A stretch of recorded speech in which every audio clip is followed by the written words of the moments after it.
Kind of like that fill the gap and that fulfill, that know, that realize. The other two words are the about and the for.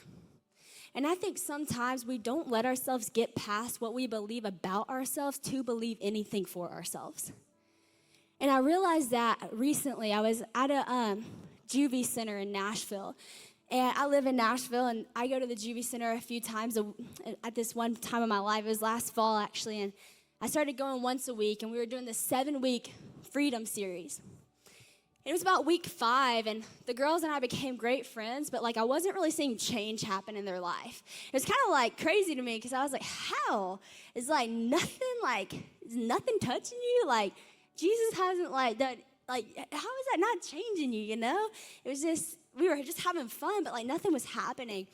So about week 5 comes in, and we're sitting in a circle, and I say, yo, I just want to ask you something. When this is all over, what do you want to be different about yourself? What do you want to change in? Because, we're talking about freedom, and I don't see y'all free of anything that we've come in here to talk to y'all about. So do y'all want to be different? What do you want to change? And this one girl was laughing. She was like, okay, I'll start. And she was like, okay, no, for real. She's like, I don't want to be so mean anymore and so, argumentative. And everybody in the group started laughing. And they were like, what? They're like, you're the meanest person we've ever met. Oh, my gosh. They're like, you're so rude. Who are you if you're not mean? Ha. And I was like, chill. I was like, y'all. And so we were, laughing so hard. And then I was like, wait, this is so rude. I was like, no. I was like, everybody, stop. I was like, tell her that you believe that for her. And so everybody was like, I believe that for you. They're like, she's not going to change. But they're like, yeah, I believe that for you.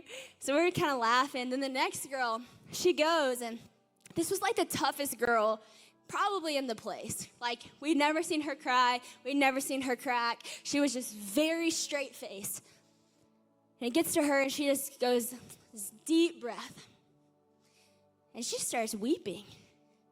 She said, when this is over, when I actually get out of this place, I don't want to go back to drugs.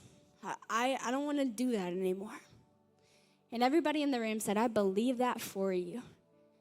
The next girl, I don't want to let what my dad did to me define my life.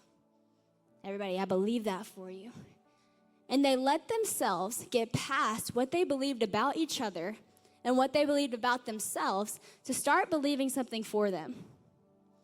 And I think sometimes we let what other people have labeled us, we let what we've labeled ourselves, we let what other people have said about us, we let what we've said over ourselves define who we are and what we believe about ourselves, that we never get to the point of moving forward with our life.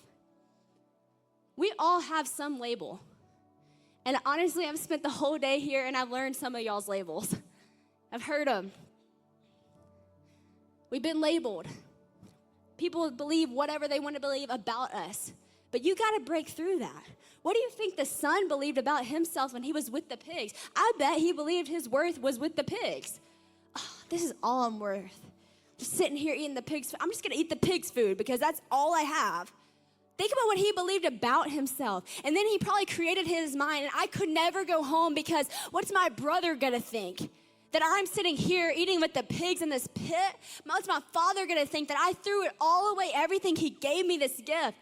What do they believe about me? And if you let what other people or even what you think other people believe about you stop you from changing your life, that would be the biggest tragedy for the world.